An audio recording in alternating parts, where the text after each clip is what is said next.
That's great. Oh, boy. What? All right, got 1 minute.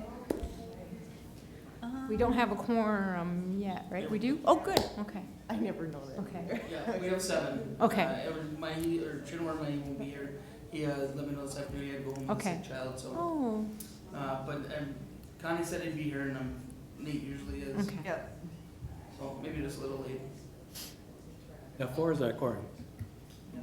4. Yes. Yeah. Yep. Mm-hmm, So we can get going on that. okay.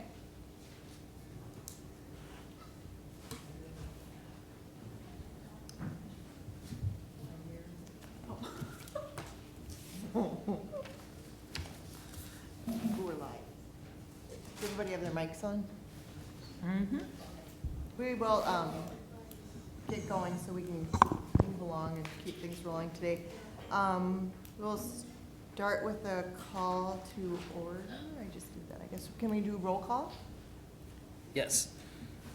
Nate Algard, Connie Odden, Deb White, Here. Chinwar Mahi, Mikkel Pauline Normandin, Here. Willoward Yellowbird, Here. Heather Keeler. Here. The next item on the agenda is the approval of the agenda and minutes. I don't know if you guys have had a chance to review the minutes from the May 15th, 2019 Human Rights Commission meeting. Does anybody have any amendments that need to be made? Other than you can change my name from Det to Deb. What is that? Otherwise, I move to approve with that one. Sorry, where's that? Under upcoming events, I'm listed as Det White. Oh, Yeah. I'm like, what are you talking about? I will make that change. Autocorrect, you know. Yeah. So I move to approve with that one minor change. I'll second it.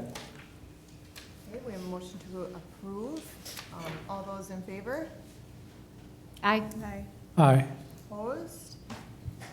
Hearing none, the minutes for the City of Moorhead Human Rights Commission meeting from May 15th, 2019 are approved. Does anybody have any amendments to the agenda for today?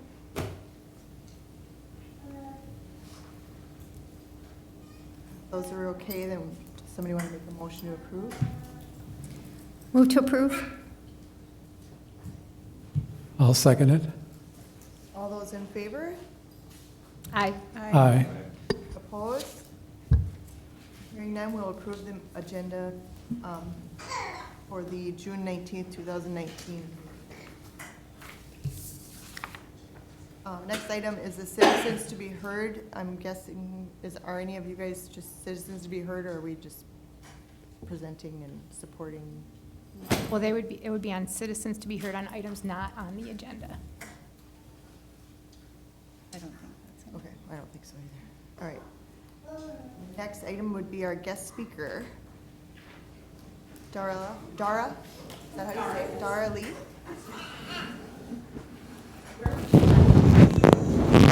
Yeah, Connie, could you move over one and then we can have Pop up and answer questions. Okay. Oh, she'll sit back there, I guess. Yeah, that's fine. Thank you. Hello, good evening. My name is Dara, and I'm the Executive Director at the Clay County Housing and Redevelopment Authority. And Josh got a hold of us and said he would love to hear a little bit about what we're doing, and specifically had some questions on Section 8. And then he said, I have 10 minutes. I said, I can barely introduce myself in 10 minutes. So I want to make sure that if you guys have specific questions, that we certainly get those addressed so that we make sure to have the time to do that. With me is Bobby Jo Stanfill, who is our rental assistance manager. So I know enough to be dangerous. She knows enough to be actually very accurate. So if you have any technical questions, I have people who know technical answers along with me. And I just handed out a brochure because we do a lot of things, and there's no way I can tell you about them in 10 minutes and have you retain any of that information.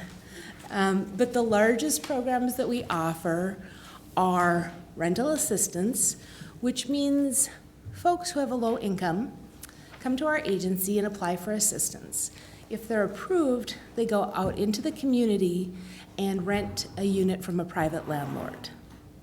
There are certain limits to how much those units can be, but if they're within those limits, then we pay the difference between 30% of their income and the total rent amount towards the landlord and or the utility company for those households.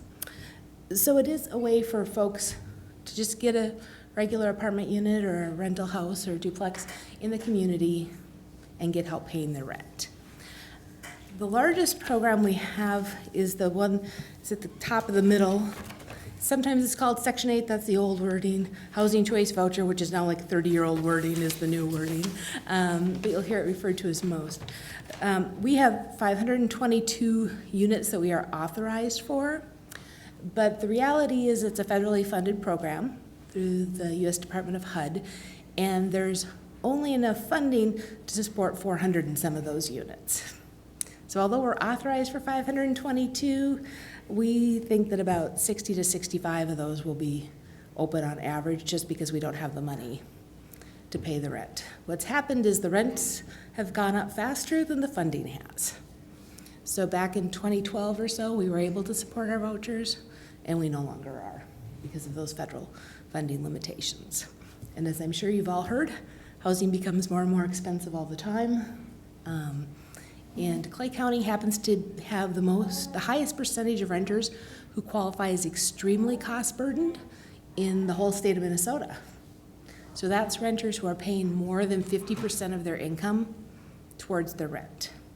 Right now in Moorhead, we're very fortunate to have some vacancies and to have, it's kind of a renter's market at this time. There's about it varies, but about an 8% vacancy rate. So people are able to find units, but those units are still very expensive. We have not seen in the past year the same type of rent increases that we'd seen, particularly from 2010 to 2016. It's slowed down as far as the rate of increase, but the overall cost is still very high. We own 176 units of affordable housing. 80 of those are located within the city of Moorhead.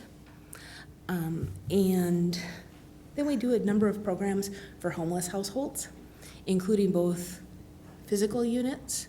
40 of those 80s that are within the city of Moorhead are permanent supportive housing, including Gateway Gardens, which is right next to the Churches United Shelter on First Avenue North.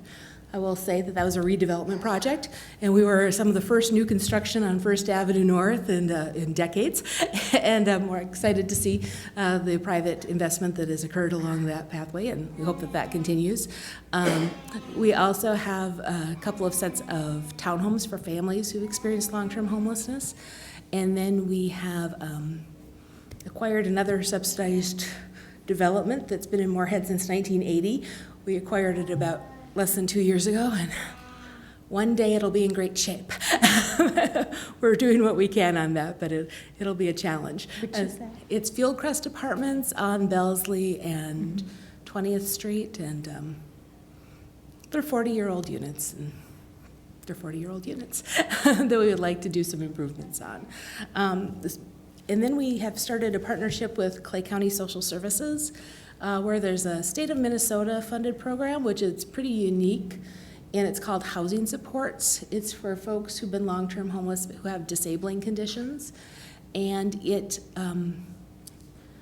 provides $902 or $904 a month for rent, utilities, and all your basic need items. Phones, toilet paper, cleaning supplies, laundry, everything. And then it also has a component for support services. We've partnered with about 8 supportive services agencies so that clients have choice. And so folks who are eligible, if there's really great work incentives, so folks could be eligible for quite a high income, can apply at Clay County Social Services. And if they're eligible, they keep a very small portion of their own money, about $99 a month. The rest comes to us to provide all of these payments for, and to provide the payments to support services workers. It has become, for our long-term homeless folks, the program of choice, which is interesting to me. But what clients have reported back is that they like that their lights are always on. that they know that the basic needs will be there for them, that they know that their rent is paid, and then they have this choice of service providers. So if they've been working with somebody at the shelter or one of the mental health agencies or Lakes and Prairies Community Action, CAP-LP, excuse me, or they can stay with those providers and not have a lot of different folks coming into their lives. So we now have about 90 folks in Moorhead who are receiving assistance through that program. We just started it in August of 2016. So that's kind of something new that I don't know if folks have heard about or not, but I certainly want to be able to answer any questions that you may have. I always have questions. So what, like for section 8 housing, you know, you said you had like a certain, I mean, do you have a certain amount of money, or do landlords have to sign up to get that, or just can any landlord just say, yes, I will accept it? How does that whole process work? You don't have to register or sign up to become a participant landlord. Okay. The landlord's responsibility, and I'll look to Bobby, so when she shakes her head no, Okay. you'll know I've said the wrong Okay. thing. So she likes to say, well, actually. I do this. But they don't have to sign up. They can't be debarred from receiving funding from HUD. But they have to agree to enter into not just only a lease agreement, it has to be an initial 1-year lease. Okay. Their unit has to meet basic habitability standards. Right. We call it housing quality standards. You know, egress windows, windows that work and lock, doors that lock. Which can have to be done anyway in order. You hope, yeah, Right. you know, Moorhead has a rental registration as well, so Right. you want it to meet all those criteria. Right. It's not very stringent in particular. And then they enter into agreement both with us as well as with the tenant. And then we send them a check and the tenant pays the rest of the rent. Okay. Did I miss anything? Oh, yay.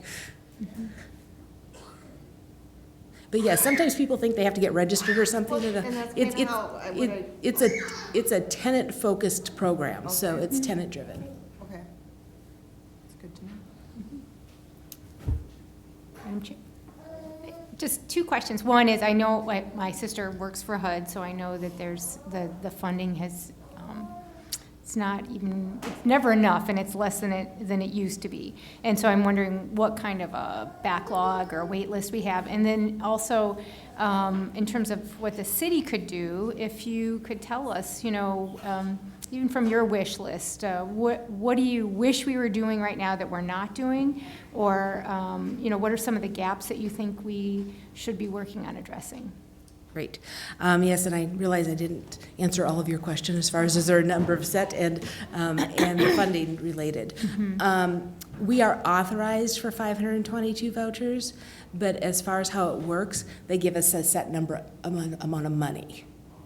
How much they give us each year is based on how much we've spent last year. I will promise you we spend every dime every year. Some agencies don't. And then we call that the death spiral, because the less you spend, the less you receive back. And so it just goes down and down. We have actually spent more than we've received some years, and applied for and been fortunate to receive something called shortfall funding, where they actually give you a little bit more. And this is one of the things we're fortunate enough that the housing authorities are a government entity. We're a unknown, I would say we're kind of like this undercover government entity. Nobody really realizes that we exist. The housing authorities are an independent unit of government. The Clay County Commission appoints our board, but it is an independent board. And so under state law, the HRA has an ability to levy. The Clay County HRA has used that very sparingly, but we did ask for, and it was approved last year, a levy within the city of Moorhead to assist in meeting some of the housing needs. One of our goals that our region has identified is ending child homelessness. We, as a group of government and concerned groups, are really pushing to try to end child homelessness within the next couple of years within our region. We were fortunate to receive approximately $1 million grant from the state of Minnesota over a 3-year period, and we have used those levy funds for $110,000 match to hire a supportive services worker from the CAP agency. And in Moorhead, it covers a 10-county area with 14 school districts. not surprisingly, Moorhead is our highest. It has almost a third of the referrals and the students. The good part is that we were able to help every family that had a child enrolled in Moorhead Public Schools who were living in cars, tents, other places outside, or shelters. And then we have also been able to accept all of the homeless youth who've been living on their own, who are either parenting or out there on their own. And it's been working really well. So we think that this is an issue that is solvable. And that we want to, there's tons of housing issues. And so we're picking off something that we want to actually accomplish. Our region is extremely fortunate to have virtually, doesn't mean that nobody has ever, but virtually ended veterans' homelessness, so that there's assistance available to veterans if they find themselves homeless. We want to do the same thing for families and kids. And as the Human Rights Commission, I'm sure you're aware that our homeless population, especially for families with children, is far disproportionately represented by children of color. That's who we see in the shelters and outside oftentimes. It's all family backgrounds, but a very high proportion who are American Indian, also Black, and other races that don't identify as white. Those end up being our kids. We know we need to invest in all of our children in order to give them that stability, in order to be successful in all aspects of life. So to me, housing is an anti-poverty program. Housing is a health program, because people are healthier physically and mentally if they have a place to call home and a place that they feel safe and comfortable. So that's where we've prioritized, and you may see us back again. But there's lots of areas. Minnesota's trying to do, there's a new commissioner at Minnesota Housing, and she's like, Minnesota is pretty creative, pretty passionate about meeting the housing needs. We're putting quite a few resources towards it. Why haven't we solved some of these issues? So she's really solutions focused, and I think whatever we can do that isn't just trying to put a Band-Aid on something, but is actually trying to invest in and solve our problems long term, that we are better off. And so to me, that starts out with that foundational birth in utero kids all the way up. You asked about the waiting list for the Section 8 program. We have this very complicated, I think it would be fair to say in a staff perspective, list of preferences for who gets a voucher in our community. If you are age 75 or older, the waiting list is open for you. It's not very amusing, but call it our death preference, because if we don't have that waiting list open for you, you're more likely to die than to get onto our program. And that's the sad but truth, because the highest proportion, the fastest growing proportion of the homeless population are the seniors. And so we wanted to say, just because you can't afford a place, we don't think it's fair to expect you to go back to work when you're over 75 to just try to afford a basic unit, so we want to be able to help you. We also have a very high preference for folks who have been homeless in the past but don't need that intensive level of supportive services. That Section 8 is a cheaper program, so we move them over to there. The only kind of general category, which isn't very, that the waiting list is currently open for, are folks who have a household member with a disabling condition, the adult or the child in the household. Because we found that these households also struggle to have the capacity to have sufficient income if they are at home caring for a child or somebody in the household has a disabling condition. Those are the only folks that's even open for on our waiting list. And we have about 250 folks. We just reopened last year in May, so in the past year, we still have a waiting list of over 250, and we've added about 50 vouchers. We were awarded some specialized vouchers last year, and then we did some converting of housing. So even with adding some vouchers, that waiting list in a year is already that high. When it used to be open just to the general population until 2010, we had over 800 households on it at that point. Fargo, we have a cooperation agreement with, they typically have about 1,500 households on there because they can be for Cass or Clay County. The fact that Fargo Housing and us and Moorhead Public Housing and Cass County Housing have a cooperative agreement typically benefits Moorhead, because Fargo has a lot of resources and they can live on either side of the river. So yes, we would love to help more folks. I said, when I look at my mission, our mission for our agency and our values, it's hard because as everybody knows, there's always limited resources and many unmet needs. So that's how our board has decided to prioritize. Not all places do that. Some people it's just first come, first served. But we've tried to focus on the most vulnerable populations. So if somebody's on the waiting list is it years before they, Like I said, we just reopened. okay.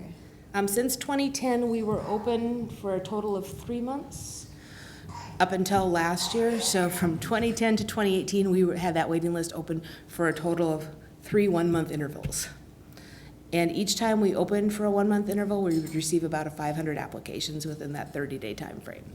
In the Twin Cities, I think they're anticipating about 15,000 applications since they've just opened. I think that it would be very fair to say it's at least 2 years or more of a wait right now. Right now, I don't anticipate that getting any shorter. I would anticipate that since our waiting list for just these specialized populations. Now, if you're over 75, you don't have to wait as long because you have this higher preference. So for folks who are over 75, it could be a relatively short waiting list. It kind of depends upon if we have funding and if people have turned over on the program or not.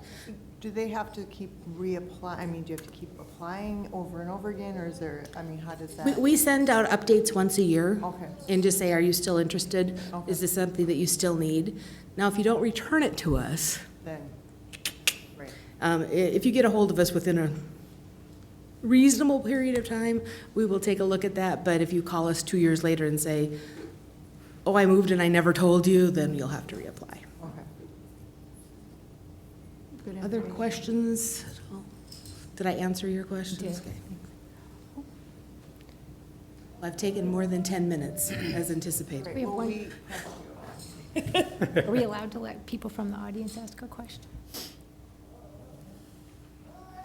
I don't mind. Did anybody in the Yes. audience have questions? My daughter, McKenna, would like to donate some of her proceeds from an upcoming event to help end homelessness. What are the best organizations that we can donate to? And what are the best ways that we as individuals, whether it's financing or not, support the goal to end all homelessness in the FF area? Ooh, that's a good question. Can you repeat that into the? The question was that she has a daughter who is interested in doing some fundraising and would like to make a contribution to ending homelessness in our community. Thank you, first of all. I said we have some great youth across our community, and there's another fine example that appears. And what are some of the best organizations to make those contributions to? And what can you just do as community members in the fight to end homelessness? Yeah. Did I get that correct? Absolutely. Okay. Having lots of friends who provide these services, I don't feel real comfortable designating one or two. I would say that the Fargo-Moorhead Coalition to End Homelessness has a list and a number of community members who are all working avidly on this fight. We partner with many. We partner with social services, with churches, with nonprofits. In fact, for this Homework Starts with Home program, we have 40 partners. Of course, we will always accept a donation too, but I won't.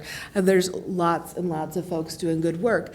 And one of the best ways of knowing how to get involved is through that Fargo-Moorhead Coalition to End Homelessness. There's lots of volunteer opportunities within the community. I would say for your daughter and others, the most important thing is to be nice to your friends and to everybody. That a lot of kids are going to school and you don't even realize that they don't have a place to go home to at night. And a lot of times that they don't feel comfortable. And sometimes it's just knowing that somebody's got their back and feeling like they've got good people who support them around. That's some of the most important things for our families with kids. So, you know, people are homeless for reasons, and typically they've experienced a lot of trauma in their own lives, and for kids it's traumatic to be homeless. So just being supportive and doing those things, I think, is one of the best ways that all of us can help with that, because people know that there's somebody who will help out if asked. It goes a long way in changing their outlook, so Thank you so much. thank you.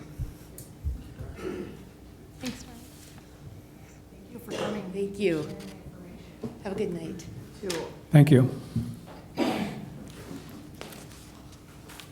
The next item on our agenda is the Welcoming Committee Roadmap Project. Yes. So I asked to have this on the agenda, and I'll be fairly brief because I think it's actually something I would just want to recommend that we look into further.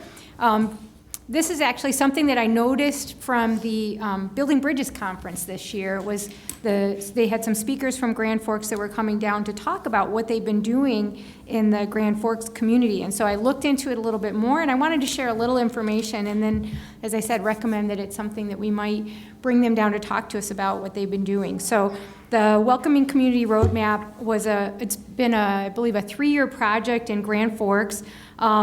It was something that it's through the city, but they actually received some grant and support from a couple of foundations through this Gateway for Growth Challenge, where some cities across the United States were picked to do this, and they get technical support and some other assistance. And I'll read the mission. So this is, part of what intrigued me is that, they are also a community that has identified themselves as wanting to be a welcoming and inclusive community. And what they're doing is really going a step further of talking about what does that mean and how do you actually implement that.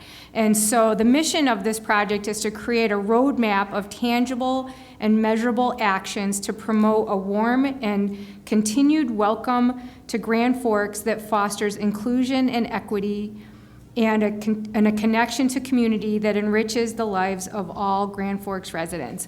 And so I looked at the process, and it really is this, I thought it was a really impressive process. They did a lot to make sure that they are gathering input throughout the community, that they're making data-driven decisions. So started off by gathering demographic data, they did surveys, and then they did a lot of focus groups of really going out and talking to people in the community. And then after that first year, they were able to develop some initial goals for their community and then set up working groups that looked at each of those goals further and created implementation plans. And again, had wide input. And so they ended up developing, I think there's like an 87-point strategic plan that they created for a 5-year plan that includes everything from workforce development, economic development, entrepreneurship, what they're doing within their parks, law enforcement, housing, civic engagement. So really this very comprehensive plan about how do they, again, really live up to being a more inclusive community. Theirs in particular focused on working in particular with their New American community, although I don't think it would necessarily have to be exclusively, but I think that would be a really valuable part of it.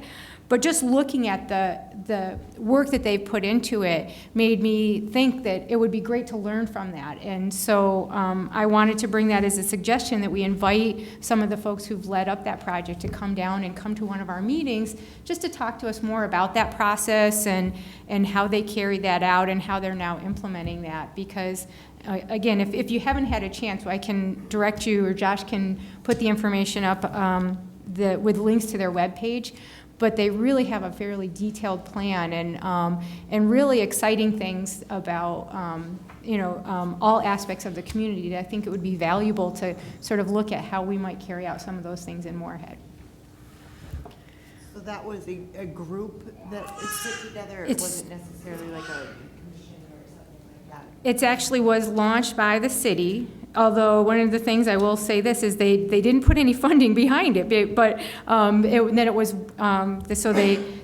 through the city, and then they created these, again, bringing in stakeholders from throughout the community. Okay. So yeah, so it was a very extensive, but initially started with their city government. Okay.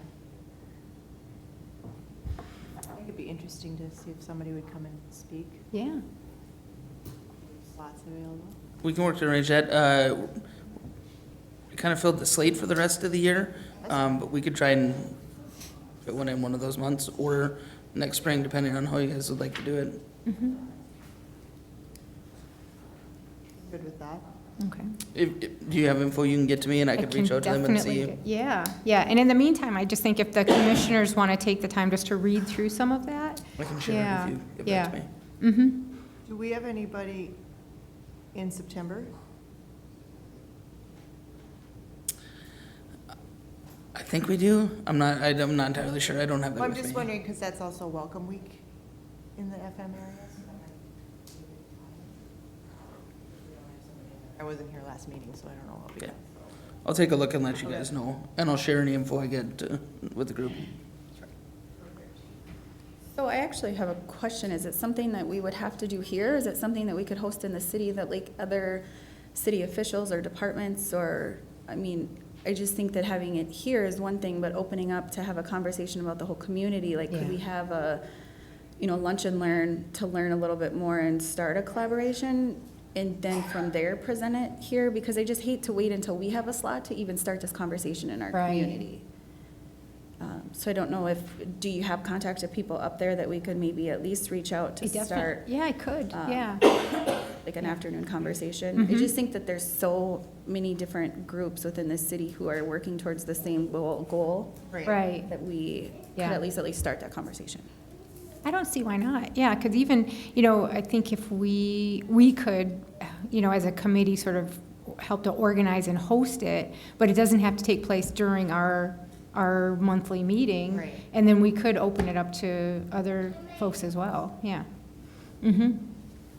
And the HRC has hosted similar things in the past, so Right. yeah, if maybe someone wants to have a conversation with them and maybe bring back some more info of what could happen at the next meeting to discuss that. Mm-hmm.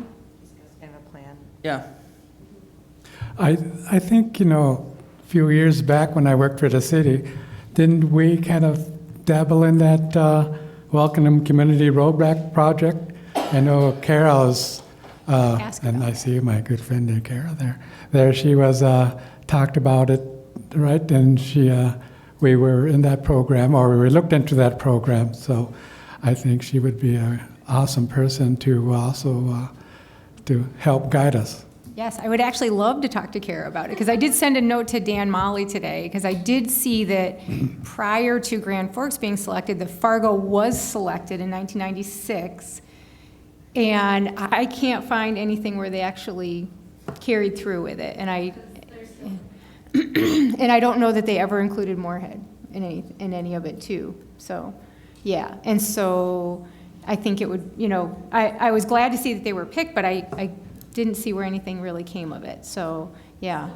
Okay, well, maybe this would be a great opportunity to collaborate, because some of it, like some of the stuff in terms of economic development, I thought about it when I was looking at the great event that we're gonna hear about that's happening later this weekend, is, that kind of thing is looking at how we can support local entrepreneurs, local artists, and, that would be great, and I would love to see more of that happening on the Moorhead side too, so.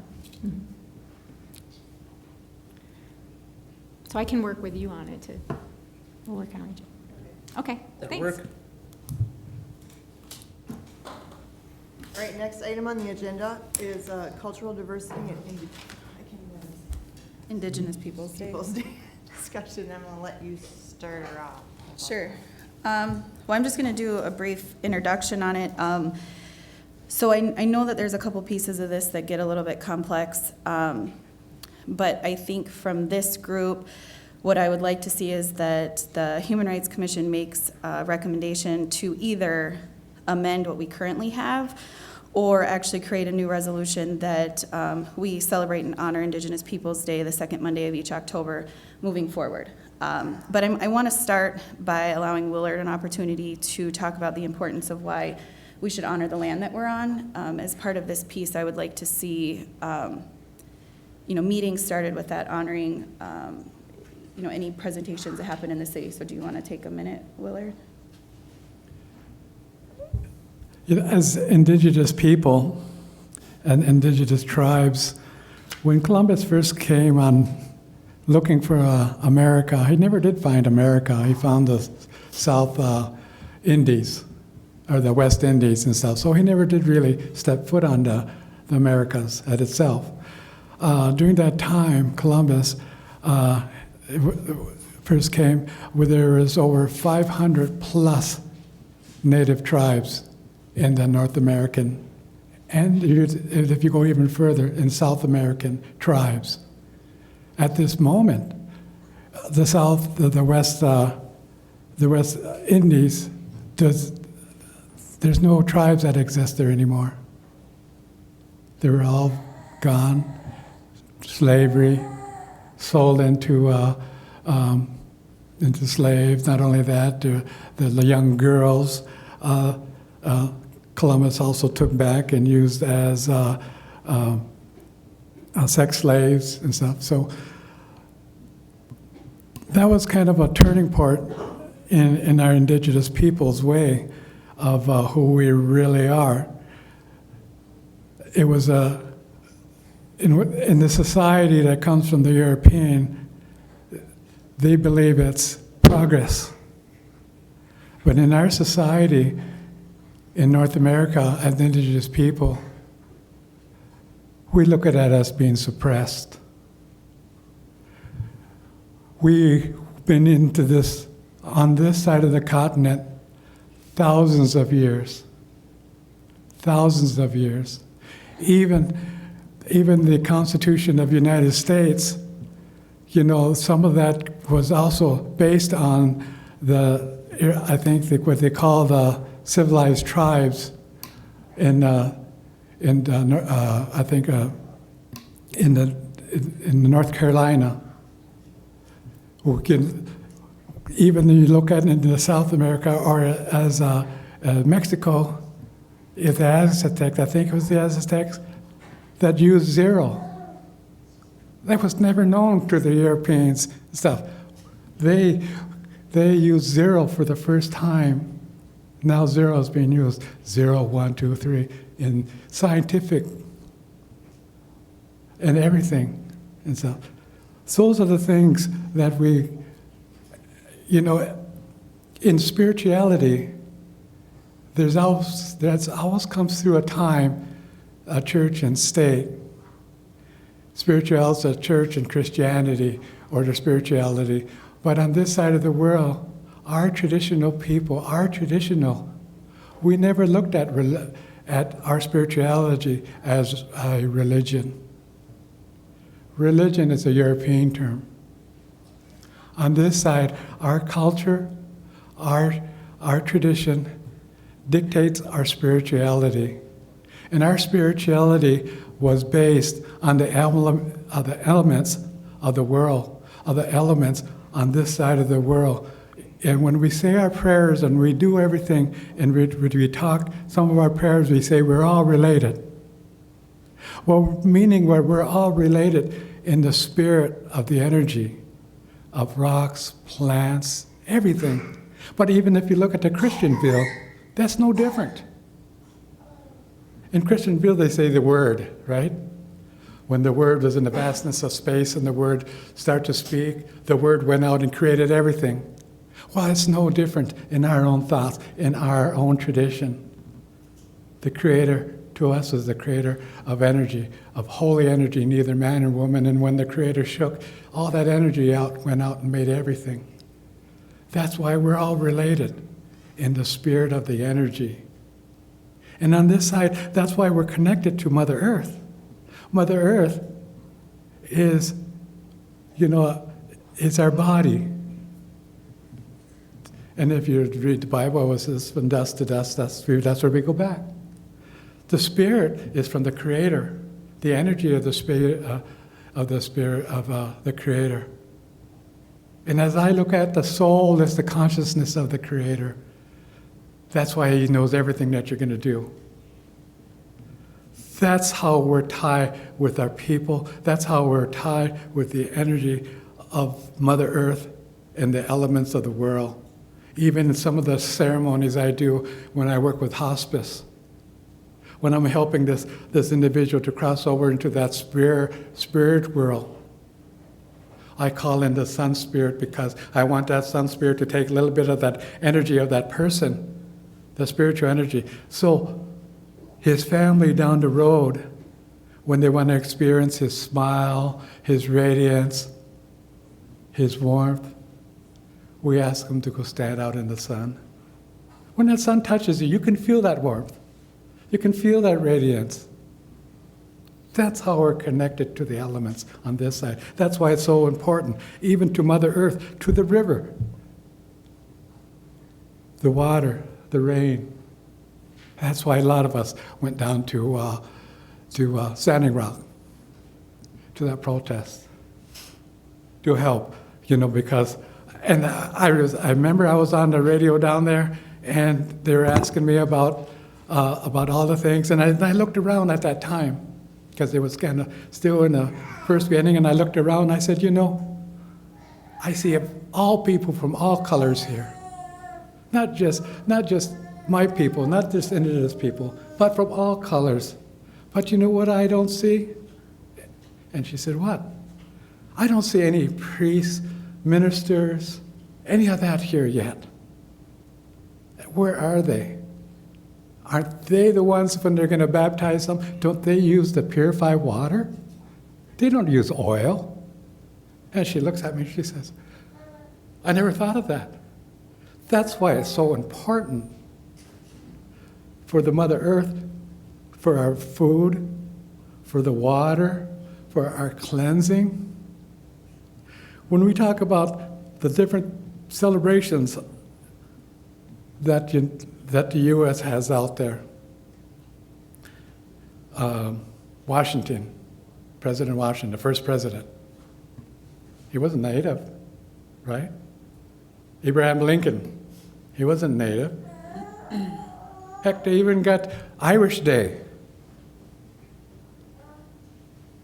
They got all these other kind of, all these other kind of celebrations. 4th of July. The biggest thing was for Thanksgiving. Well, I don't think us natives really like the Thanksgiving part of it. We like the food when it's doing that, but we didn't like that part of it and stuff. We had all these things, but is there nothing to celebrate the original people, the original indigenous tribe on this side of the world? There isn't. There isn't. Nothing to celebrate, But they celebrate Columbus. So that's the thing that we're looking at as Columbus Day and stuff. Fargo, let's tell you a story about Fargo. And we pushed it through about 3 years ago now. And when I first brought it up, news media got there and like that. It was just a friend exchange, and they called me, and they asked me. And it was on the forum for a little bit, and then it went away because it was just getting started. But when I got that call, I got a call from a person from Standing Rock, a lawyer. I think she was working in Valley City, and she wanted to be on the committee to get that changed. I said, great, we need people. And then I got a call from a retired professor from NDSU. And she said, we need to get it changed. And she was talking about that he wasn't a very nice man and all this. And I said, well, I know he wasn't and stuff, but we need to get it changed. And then she said to me, I'm non-native. I said, that's all the better, because we need everybody, not just my people, everybody. Our neighbors, our friends that came over from Europe, our friends that came over from Africa, our friends that came over from Asia, from Japan, our friends that came all over to help celebrate the people that first here. And then she says, I can trace my ancestry back to the Pilgrims. And I said, that's great. I want you on my committee. So when I did take it back to the Native Commission, they were a little reluctant at first. And they still wanted to do more education to the community yet. And I said, I think we can get it passed. I think, if the Native Commission can push on it, I think we can get it passed, take it to the City Commission, and we can get it passed. Well, a few of them said, well, how do you know we can get it passed? I said, because I know we got the Pilgrims on our side, I said, like that. But, those are the things, it's just not us. I look at ourselves. we look at our children, our new grandchildren. Who do we need to celebrate? That's why I think it's so important. Thank you. Thank you. I'm going to follow up with that, is that, you know, a day like this is really meant to honor our ancestors and the land that we're on and the story behind that, but we do this for the next generations. And we do this for the opportunity to educate our next generations. And with that, I want to invite somebody up here who's going to give you a voice of why they feel like this is important from the youth standpoint. Do you want to come up? Sit right there.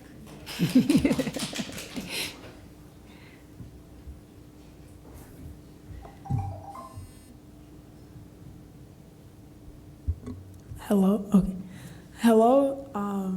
My name is DJ Smith, and I'm an enrolled member of the Yankton Sioux tribe.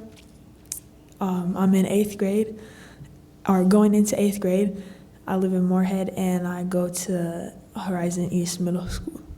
But so I think that we should celebrate Indigenous Peoples Day because, I mean, it's the original people. I think that's a big enough cause to have like as like a holiday and a celebration in Moorhead and Fargo. I don't know. But and I think that if it's celebrated and treated like any other holiday, then it should get the attention as any other holiday, and maybe we could like have it as education in like our schools and help like the kids in elementary and like generations to come like learn about like the truth and like for thousands of years that we were there before and the natives were there, and I think that it's good for people to know that. Thanks for your time. Mm. Thanks, Thank you.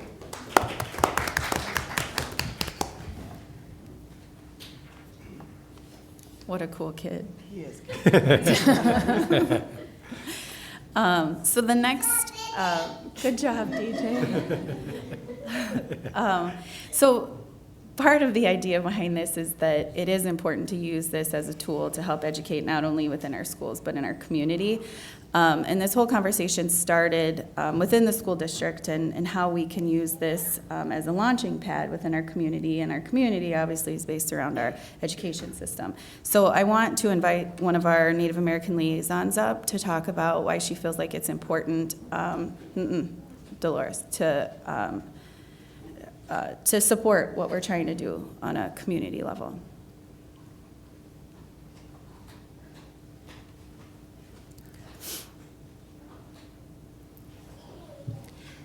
Hi, everybody. My name is Dolores Gabbard, and I'm the Indian Education Liaison for Moorhead School District. Last year, we had the opportunity to join up with Fargo to celebrate Indigenous Peoples Day. However, we were not able to do it in the Moorhead School District, and I think it'd be important as a community to have a little bit of continuity with the Fargo city, so that as a community, because the only thing that really separates us is the river, and so as a community, we we really would like to be able to come together on that day and celebrate as a group rather than having to go across the river to do that. And also, I think as a person who does a lot of things in the community, in the Native American community, I think it would also be important to be able to celebrate Indigenous Peoples Day as the first people of this continent instead of as a multicultural day. Thank you. So I think it's important to hear the voices of our community members. That's why I've invited them to come. But it kind of leads into, a couple people made some comments that lead into the complexity of this. I think it's been brought to my attention in this process that, and I think it's something that the general population doesn't know and understand, that technically Minnesota and Moorhead have never recognized Columbus Day. So this resolution isn't to replace Columbus Day, because technically we live in a city that it doesn't recognize Columbus Day to begin with. That kind of is a side note that I feel like it's something that we don't know. I didn't know that as a community member. We've had conversations with different administrators in different areas, and nobody seems to know that. So I think part of the Human Rights Commission is to maybe help educate our community. The other thing is that when we dug into this conversation, we were given a resolution that Moorhead actually passed in '93 that outlines October 12th as Cultural Diversity Day. So I want to lay the foundation of the fact that our city's been really progressive in the fact that in 1993 we were already looking at diversity and inclusion. It was kind of told to me that this was formed around Pangea and an event that they had, and now that's changed. But again, how many of us since 1993, one, knew that we don't celebrate Columbus Day, and two, that this is a city proclamation and a day that we celebrate every year? We don't have a city celebration or even really talk about it. It's not something that we see on our city calendars. It's not something that we see on our school district calendars. So I think what I would like to present and for us to vote on and to have a conversation about is one of two things. I really appreciate and like the opportunity that our city has a Cultural Diversity Day. In this paperwork, it outlines that is on October 12th, which if you look at Columbus Day is October 12th, but it's celebrated the second Monday of October. And so I don't know that at this point we want to make an amendment to this resolution, because I like the opportunity to have multiple celebrations and to have multiple opportunities to celebrate our diverse population. I don't know if down the road this needs to be a different day, if there's a better timing to kind of partner with some of the programs. I know that we just had a Juneteenth celebration. I know that there's other things that are going on in the community that maybe down the road we can look at an amendment on the change of this day, because clearly we're not doing much to do anything with this. What I would like is for us to vote and agree to take it to City Council to create a new resolution that would outline that we're honoring and celebrating Indigenous Peoples Day the second Monday of October moving forward. And I guess if there's any questions that you guys have about that, I'm open. We have some people in the audience that we've heard from that can give more input, but I'd like your guys' conversation on this. Are you making a motion? Well, yeah, I mean, I guess I'm asking any questions first prior to a motion. Well, then we can discuss the motion too. Okay, yep, then I make the motion to present the resolution to the City Council that we celebrate and honor Indigenous Peoples Day the second Monday of October, here and moving forward. I second. Just wanted to get it in. Unless you want to second. No, that's okay. That's okay. Do we do, No, now we have discussion. okay. Yes. I wanted to thank Heather for bringing this forward. I think it's a great suggestion, and I agree. I don't see it as being in competition with the resolution that was passed in 1993, especially, again, because that one is specific to October 12th, and so there will be some years where they will fall on the same, yeah. So this year, the second Monday of October would be the 14th, and so, but actually, you know, I think it's good to have both of them, and I think it's particularly important for us to acknowledge this day, you know, to recognize Indigenous Peoples Day, and I can say that as somebody who moved to this community and raised my son in this community, it's really important for us to recognize our history and recognize the land that we're on, and I think that that's really valuable, and I think it's valuable, if we are saying that we are a welcoming, inclusive community, of recognizing how many of us first came to this community. And so to make sure that we are really remembering that and really valuing the history of where we are. And I also wanted to mention, when I was looking at it, that, we certainly wouldn't be alone. If I looked through a list, and I can just name off, so for Minnesota, the cities of Grand Forks, Minneapolis, Mankato, Grand Marais, St. Paul, as well as Cook County, and then Minnesota State University, Mankato, not my university yet, we'll have to work on that one, as well as the state of Minnesota, and the state of South Dakota was the first in the nation, and there's several other states. And so it really, would, and since Fargo has already done it as well, Is yes. that what Fargo's is the second Monday? Yes, Okay. yes, yeah. And so we would be, doing something that a lot of other places have already done. And really, I think it would be just a valuable thing for us to pass. And so I strongly support the resolution. I mean, I agree. I don't like the idea of taking Cultural Diversity Day away or modifying. I think you should have your own day. So, and because it's the 12th, it makes sense just to say every second Monday of October would be. Well, it's a national movement. This isn't Right. something Yeah, that, I you saw know, that. so like, Yeah, it's no, I the- saw it. nationally, the verbiage of it is the second Monday of October. And then, so, and then another thing is, and we can discuss this maybe after it gets put into place, but how do we make it more, both of the days? Where do we go? How do we make it more widely known? What can we do to, get it on the calendars and celebrate it? That would be Right. important discussions on what we can do as a commission maybe to help.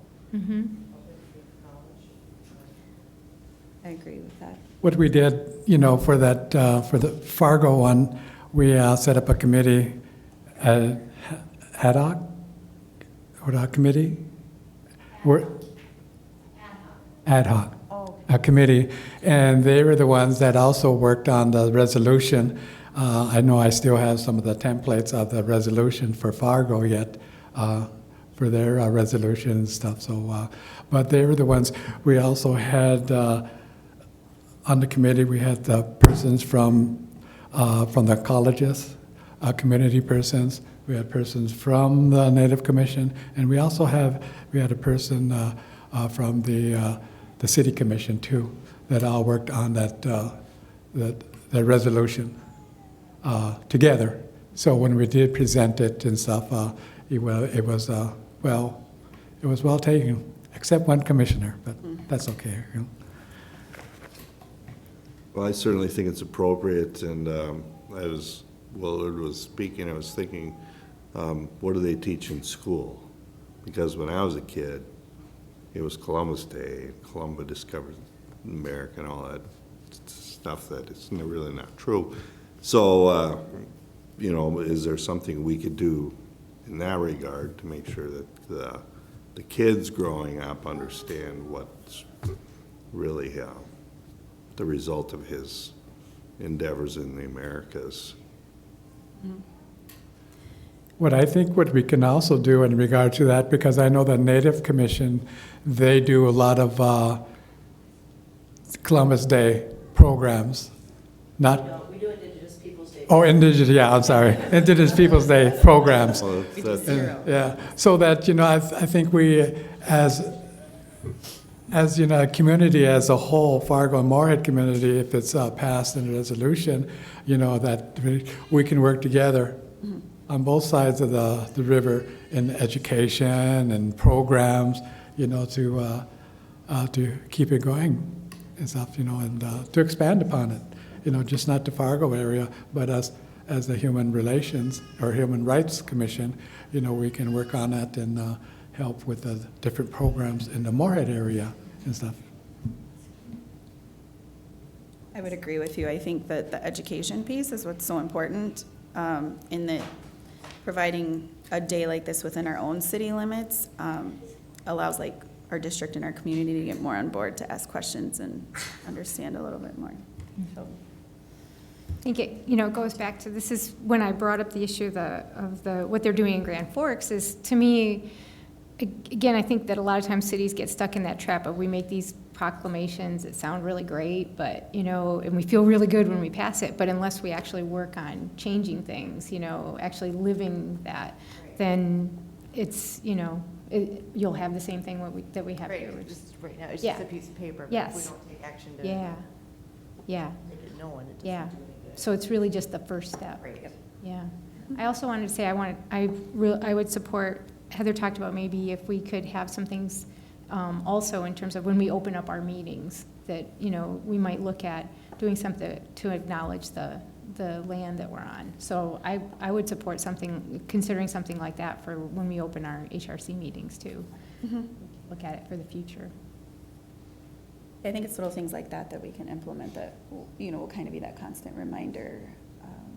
And just a constant, you can't be mad at people if they don't know what they don't know. Right, And like, if they've did we know never- about this? Yeah, No. no.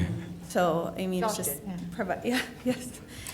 No, you didn't. Not until we started the conversation, though. Right. Yeah, I mean, it took Right. us digging into it, and so, yeah, so I don't know if then it stems from here that we have a committee or something from here that does the community work on continuously educating the community, but that can be something that we talk about down the road a little bit more, too. So then we vote. Okay, all those in favor? Aye. Right. Aye. Opposed? Okay, hearing none, the motion is passed.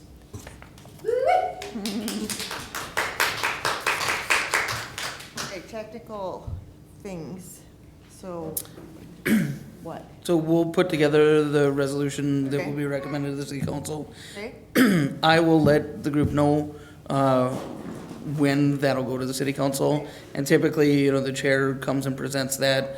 I'm assuming Heather might want to be involved in put me that on as the well. front of the schedule instead of the back. I will work to do that, That would be lovely. yes. And I request, we had a really good citizen speaker that we might want to have that speaker come again to our city council meeting. Yeah, and I'll continue to invite the community. I guess I just wanted to make this an opportunity for one, to show support. I think it's important to understand that this is not just Indigenous people resolution. I think it's important for everybody to understand. But also I wanted to invite people, because I don't know how many of us have ever sat through a commission meeting or understand how things work on a city level, and just to make it not so scary and to understand that we can all be a part of change. So I just want it to be known that I'll be doing another kind of event promotion to try to encourage community members to come to the next step in this process as well. And I'll let you know when we can bring it to the council. Okay, because we have to get on their agenda. Right. Yep. Yep. Okay, wonderful. All right, next item on the agenda are reports and announcements. So when we do announcements, is it okay if I call people up to give a quick recap on some things that happened in the community? Or do I need to do the recap myself? I think it'd be fine Yeah, for that's now, fine, as long at as least. Yeah. Like 1 minute? Keep it quick, yeah. Rich, do you want to give a recap on Juneteenth? I can give a recap of Juneteenth. You want to come down here and, with the mic, Would please? you like to see your face on the screen?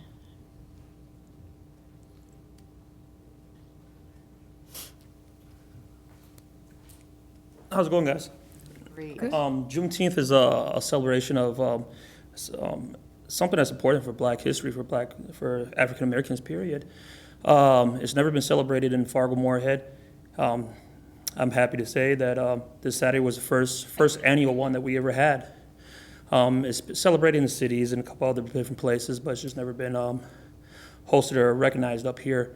I feel it's important. I'm not sure how many people are aware of what Juneteenth is exactly.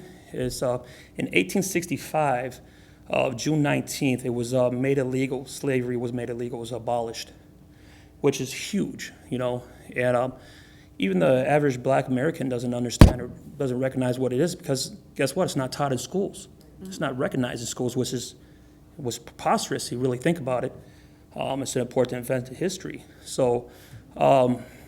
With that said, I was asked by a nonprofit organization, Birthing of a Diamond, to take hold of this event and make it happen. And I did.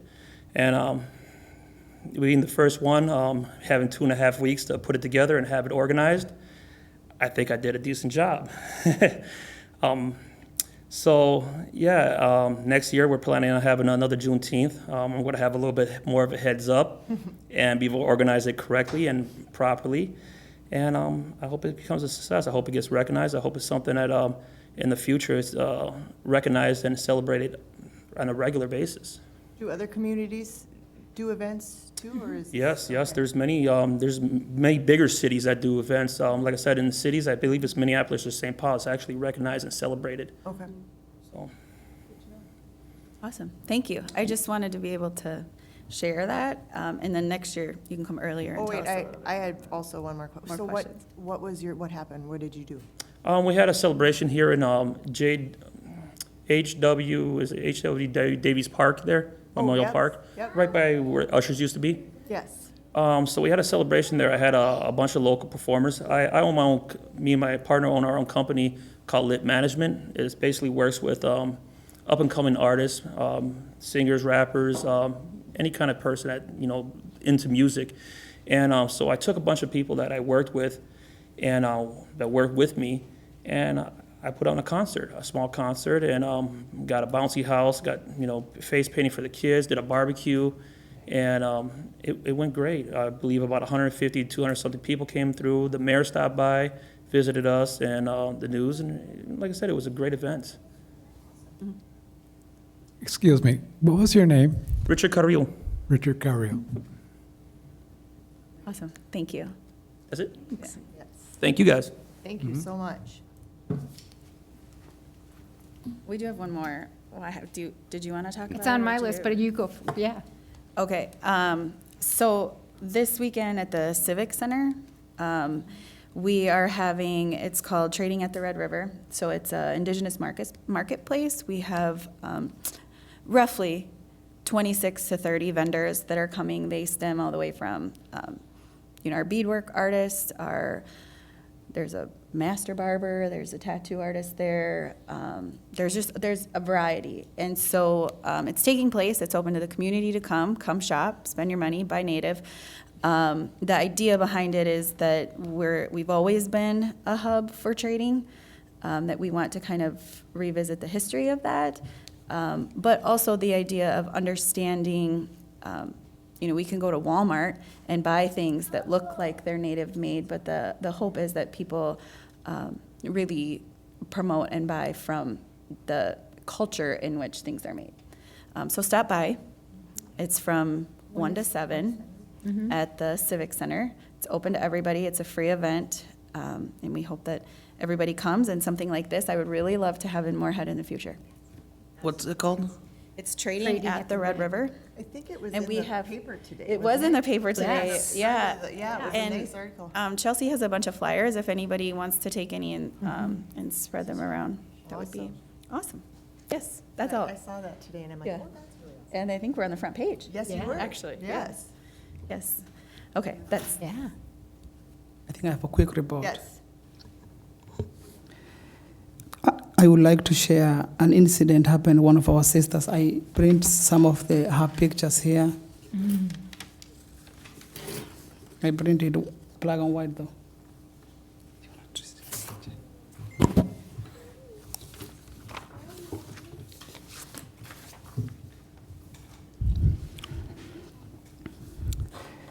Her name is Barwago Abdurrahman. On May 30th, around 1:15, Barwago Abdurrahman came from her place of job, Sand Gold Food. She came to her parking lot.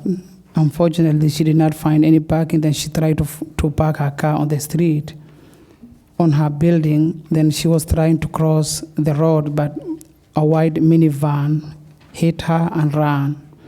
Her sister Sophia called 911 to alert the incident. Ambulance arrived and took the victim to the hospital.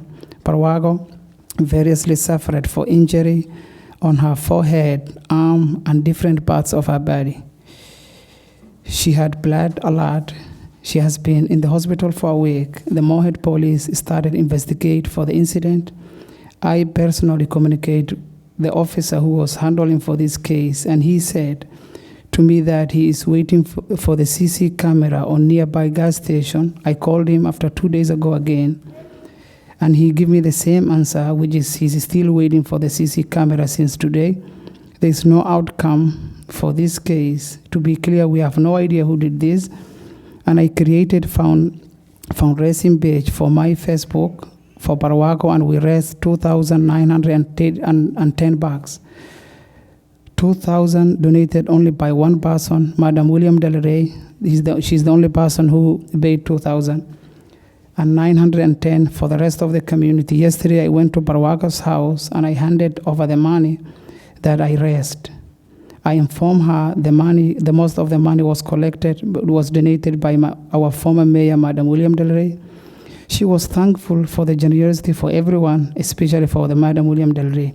As I was sitting with her, she was emotionally feeling the pain, shocked, and she was physically emotional.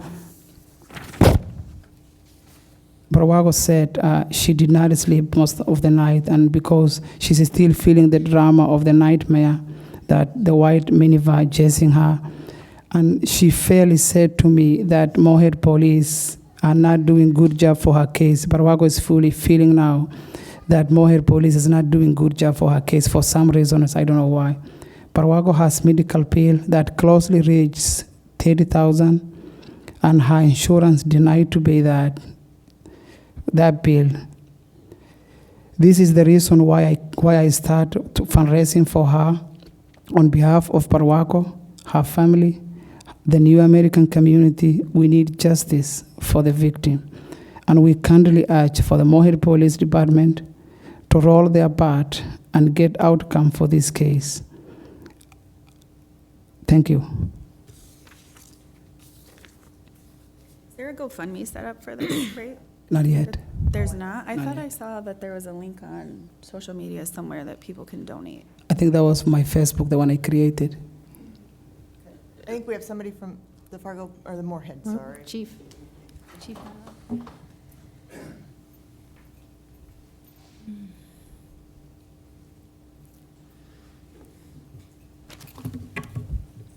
Thank you. Yes, I wanted to be here to answer any questions you might have on this. Normally, Sergeant Chris Martin is who we have assigned to be your liaison, and he couldn't be here tonight, so I hope I can fill in for him okay. But this isn't a matter of the police being unable to do anything for the victim in the case. It has to do with a lack of information in the case. We have no witnesses in the event. Our victim only can describe the van that hit her as a white van, so obviously that's pretty generic. We had to wait a few days for the management of the Holiday Station store to be able to get us the video, which doesn't reach out to the street, so it did not capture anything going by on the avenue in front of the store. There was not outside video at the Hardee's. And then the property management of the apartment building where this occurred, there is some video in the office that shows out into the parking lot, but it didn't capture anything that was related to the case. When we had exhausted those potential leads, we then put a press release out, and we're looking for information from the public if anybody had heard anything, seen anything. And it also went out on our social media page, our Facebook page with the police department. It did not generate any phone calls for us, so we have just nothing to go on right now in this unfortunate case. And the main reason I wanted to be here too was just to be able to say that this is a tragic event, and I would never want anybody in your community to ever feel that the police will not follow up on cases. If we get new information, we will certainly continue to work on the case. And I do know that not only was the initial call handled by a patrol officer, but it was handed off to an investigator. So I've had a detective that has been working on it and has been in communication with our victim's sister several times since this has happened. So I just wanted to assure you all that we very much care about what happened here, and if we have information to follow up on, by all means, we do not want a person in our community that would run somebody down in the street and then drive away from it. So, does anybody have any questions for me? Oh, you go ahead, you- Connie. you can No, go you go ahead, Connie. I'm not familiar for the crimes, but I visited Moorhead police website, and I saw that listed injury, accident injury, and I thought this incident is more than accident injury. And there was a code there, 56401, and I Googled that code. It says it's false information in the state of California, though. So I don't know what does that mean. I don't know what that is, but as far as the call type, all call types are predetermined through the software system that the dispatch center has. So because it involved a motor vehicle and somebody was injured, that's why it's called the accident injury. Oh, okay. Yeah, I was trying to get more explanation about that, but I printed it. That's why I was asking you. Okay. What was the number thing, though, you were asking? For my understanding, I think 56401. But I have it. I print it. I will give you. Okay. Yeah. Yes, please. I just Googled it, but I don't know what does that mean, state of Minnesota, but it says state of California. It's kind of false information, something like that. Yeah, if you get with me after, I can find out what that is about. Absolutely. Okay. Sounds like more like the number of a police report. Could be. Right, it might be, yeah. That doesn't fit, or I got the report with me here also, but that's not it either, but Oh, okay. that was a good guess. Yeah. We really appreciate you coming in. Okay, good. Yeah, I had a question. I just want to know, is there anything else that we can do to help, even just getting the word out more? I know I've seen it in the media, I've seen it on Facebook, but anything else to get the word out? Because even if there aren't witnesses, I'm assuming you're hoping that somebody will talk to somebody and say, hey, my friend, said that they did this. So what else can we do to try to? Well, we did have one lead. I actually think it came from, it might have been from you or one of your friends, but on a white van that was in the area that we did follow up on, but the damage on the van wasn't consistent with where she would have been struck. And it was one person that owned it, a female who worked in the area, so it just didn't match up with what we were looking at. But just having the continued discussion, being here tonight, I think helps bring it back to the top, for something that's going on in our community and it's in people's minds again. I think that helps. Other than that, people's personal social media. I mean, if this is something they're interested in, by all means, find that old post and repost it so it comes back up. Yes, and we'll look into it. At the start of investigations, police are usually a little bit cautious because we don't want to get a lot of false leads. So that's why it takes a few days until anything went out in the media, because we were hoping to find that video evidence. And when that didn't come through, that's when we thought, we're kind of at a dead end, let's get it out in the media now.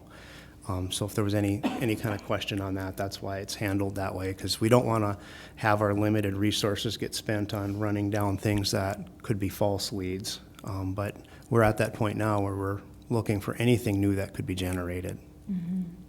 Along those lines, I know you mentioned some funds were raised to support the victim. If people were to come forward with some possible reward money, could that be, provided as incentive to say if people are, if anyone comes forward with credible evidence that leads to a conviction, that if someone We're a were to member of donate- Crime Stoppers, but they have certain parameters that Okay. it has to meet, so I don't have that information right now, but that is something we'd find out. That'd be great, yeah.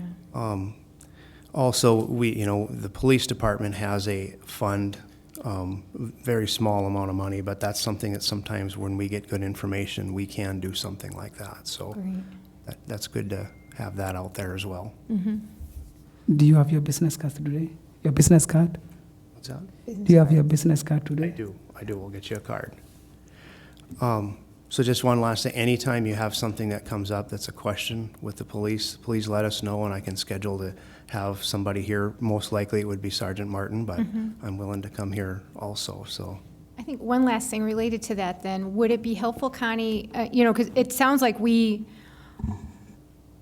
let me know if I'm correct with this. We don't know what the motive was. We don't know, but I can see where people are, you know, where folks within our New American community would feel very frightened, not just the victim, but other folks as well.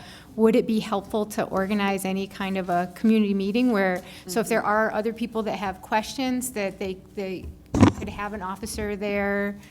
So do you think perhaps Afro Development could set up something to have, you know, if anyone wants to come and ask officers questions, that they could have that opportunity to have a community discussion? It's something we are trying to do now. We did not schedule yet, but yeah, we're trying to do something like that. I think that's a good idea. Certainly. But it's nice to meet you.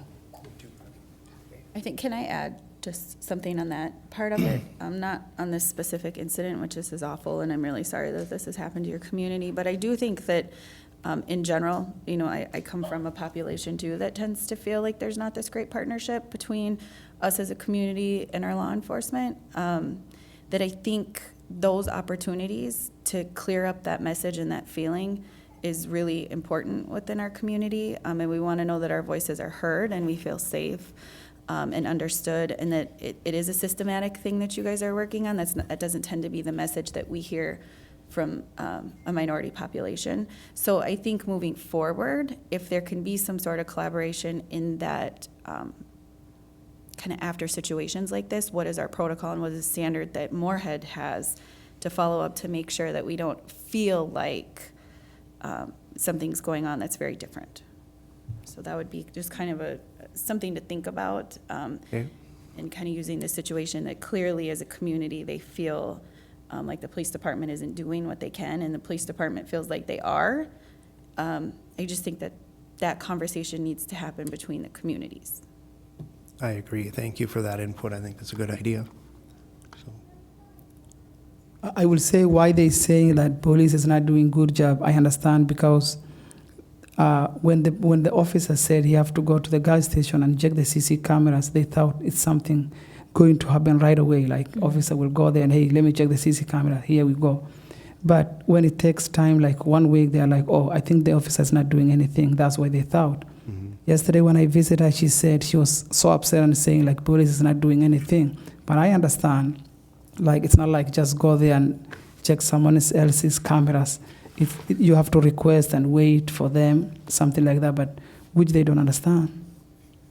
that's a good point, and it's because, you know, their video is only accessible by certain managers, and that should have been explained. And I apologize that they think that we weren't doing anything because that wasn't told to them, but that's something we can definitely clear up. Actually, I was trying to see you. I didn't know you were the chief. I saw you the other event that I organized there, but it's good to see you. Are you talking about after the mosque shooting? Yeah. You were there that day. Yes. Yeah, I didn't know that you were the chief. Yeah. Yes. Yeah. That was the purpose for being there that day too, was to let you know that, you know, we in our community are wanting to make sure you all know that we're here to keep you safe and that we care about you. There was an officer who used to come to our community and teach the branches of the crimes, all that stuff, and give us a training for the community every month, one time. And he was very good for us. I mean, he's not working the Moorhead Police anymore, but he was a very good guy. Okay. Yeah. Well, we can have more conversations. You have my contact information there. Yep. So. Thanks, Chief. Thank you so much for coming. Thank you. You're welcome. Anything else? I have a couple of announcements. No, it's our long night. First of all, I wanted to thank Nate and Connie. So we had our longest table event was last week, and it was hopefully the first of many. We had over 120 folks from the community who participated in this community building event. We all had a meal together, and Nate and Connie were two of our table hosts, so that were leading the conversation. We also had Chris Martin from Moorhead PD and two other city council mayors and council members and our mayor. And we just had great feedback from the folks who participated, getting a chance to meet new people in the community and have these good conversations. So I just wanted to say I really appreciated both of you for participating in that. I wanted to mention a couple of other events. We talked about the trading at the Red River, which I think everybody should go to. But you can also fit in that day at Trinity is a discussion called Community and Race, We Rise by Lifting Others. And it's an event that Chira is organizing, and it's from 12 to 4 o'clock. And it's in part in honor of World Refugee Day, but looking at issues of race relations within our community, in particular relations with our new American community. I also want to mention that on next week, on the 26th, there'll be an event in honor of the 50th anniversary of Stonewall, and it'll be, they're going to be showing the movie Gay USA at the Fargo Theater, and it's a free event. And then the last thing I wanted to mention is I was asked to talk to Amina Chowdhury to see if she would come and speak. I know we're filling up our schedule for speakers, but she would be happy to come and talk about the training that she does on bystander intervention. And so if we do want to have her come and just talk about what she does and see if that's something that we might want to have in the future, she said, if, we can work with her to find a time and she'd come to one of our meetings and do that. Can you send me that info? Yes. Mm-hmm. Great. Did we pencil her in for a day we out? talked Yeah, we talked about adding that to the list Right. of bystander training person to come Yep. speak, so we didn't have information of who or, No. but, I think Did we have a talked- month? but we added that to our list. Okay. Let me know if we have a particular month picked and we can. Okay. That's it. Thanks. Well, with that, I guess we are probably ready to adjourn. Can you have a motion? I'll make the motion that we adjourn. I'll second. All those in favor? Aye. Aye. Opposed? No. Hearing none? No one. We'll adjourn. Everybody looks at me. She's good. I just wanted to say thank you